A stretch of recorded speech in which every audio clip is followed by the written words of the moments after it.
Shalom Bapak Ibu Saudara yang dikasihi Tuhan.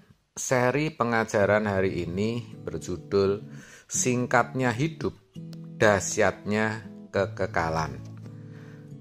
Saudara, sering kita berkata betapa singkatnya hari-hari hidup ini. Kita tahu, kita sadar akan hal itu, tetapi sebenarnya kalau jujur kita belum menghayati sepenuhnya. Belum, saudara. Saya khawatir akan hal ini. Jangan-jangan kita terlambat. Ketika kita menutup mata, kita baru sadar bahwa hidup ini benar-benar singkat. Bahkan tidak seperti singkatnya yang kita duga dan kita bayangkan.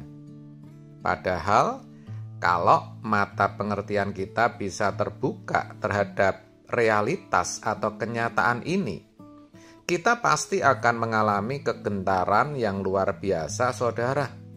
Kegentaran akan kedahsyatan Allah, kegentaran akan kekekalan. Saudara, kita itu pasti mati. Pasti, saudara. Kedaulatan Tuhanlah yang menentukan itu. Dalam Ibrani 9 ayat 27 jelas dikatakan, dan sama seperti manusia ditetapkan untuk mati hanya satu kali saja, dan sesudah itu dihakimi. Saudara, jangan sampai di ujung hidup nanti kita baru sadar dan menghayati betapa dahsyatnya kedaulatan Allah yang menentukan waktu hidup kita ini, juga akan dahsyatnya pengadilan Allah. Jujur ya saudara, kita semua pasti pernah merasakan yang namanya kejenuhan. Tidak hanya orang awam, pendeta pun bisa jenuh. Tidak tahu lagi apa yang harus dikerjakan. Bahkan sekalipun kita bergumul dengan Tuhan, dengan kehidupan doa kita beribadah, hidup melayani Tuhan, bisa jenuh juga. Kita mencari sesuatu kegiatan yang bisa mengisi kekosongan jiwa kita. Itu sebenarnya tanda bukti bahwa kita gagal menghayati singkatnya hidup ini. Tetapi saudara, kita juga melihat ada loh orang yang bisa duduk berjam-jam di bawah kaki Tuhan. Kok bisa ya? Faktor dominannya, penyebab utamanya apa saudara? Karena ia tidak memiliki kesenangan apapun juga kecuali Tuhan. Jadi mau main gadget, nonton TV, minum kopi bersama teman, pergi bersama keluarga, atau kegiatan lainnya, semua tidak mengikat. Kalaupun dilakukan, selalu ada kepentingan rohani di dalamnya, selalu membuat kita semakin dewasa, selalu membuat rohani kita bertumbuh, saudara. Jadi, ketika kita tidak punya kesenangan, kita pun pasti kuat berjam-jam berdoa, puasa, dan duduk di kaki Tuhan.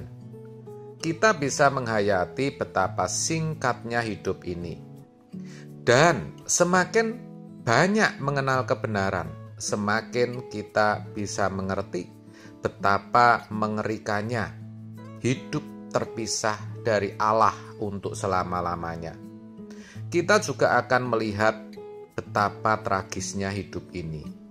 Hidup yang begitu singkat, penuh penderitaan, dan ternyata banyak yang masuk neraka.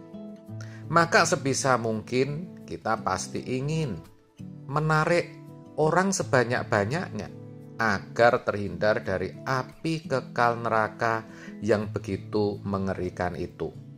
Di lain pihak, kita juga akan mengerti betapa indahnya dan mulianya kerajaan surga.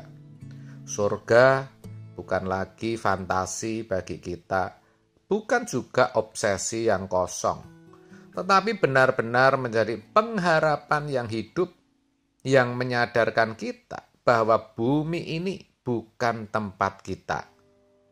Jadi sekali lagi saudara, semakin banyak kita mengerti akan kebenaran, semakin kita bisa menghayati betapa mengerikannya keadaan terpisah dari Allah, betapa mengerikannya keadaan di neraka itu.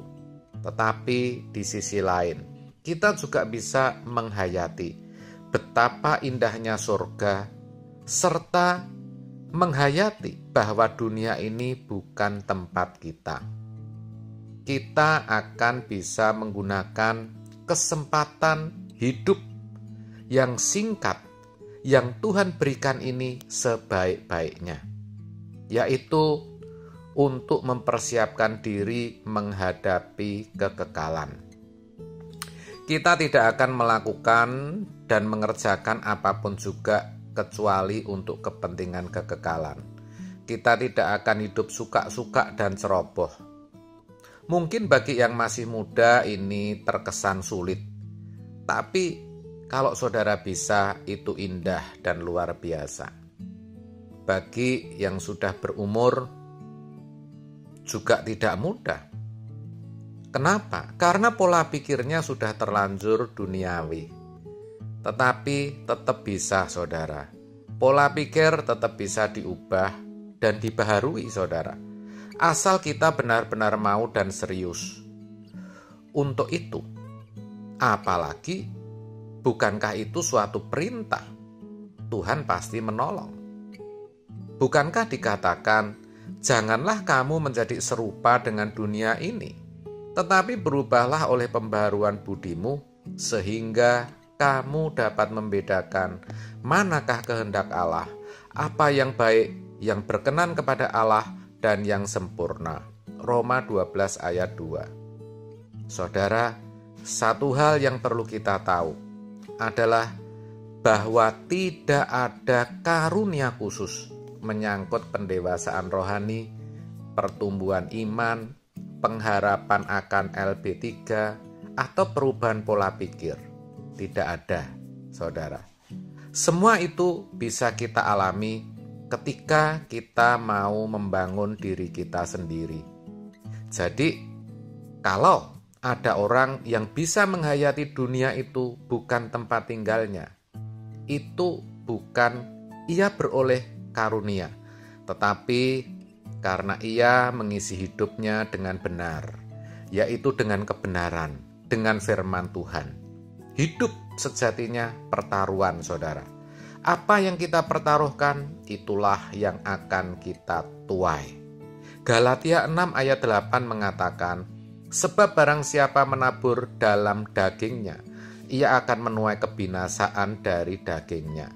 Tetapi barang siapa menabur dalam roh, ia akan menuai hidup yang kekal dari roh itu. Hidup ini pertaruhan.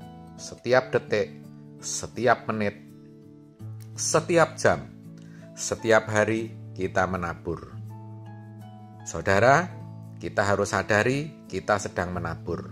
Coba koreksi, apakah taburan kita itu taburan untuk kekekalan atau sebaliknya untuk kebinasaan? Jadi, mari saudara, kita menghayati singkatnya hidup ini. Kita terus cari perkenanan Tuhan. Jangan sampai meleset. Kadang-kadang perkataan kita masih sering meleset, perbuatan kita masih sering tidak benar. Tentu kita tidak mau meleset, bukan? Nah, kalau kita mau membiasakan diri untuk tidak meleset, suatu saat kita bisa sama sekali tidak meleset. Sebaliknya, kalau kita tidak membiasakan diri untuk tidak meleset, kita akan cenderung meleset.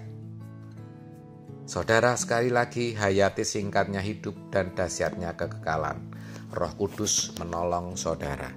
Amin. Tuhan Yesus memberkati.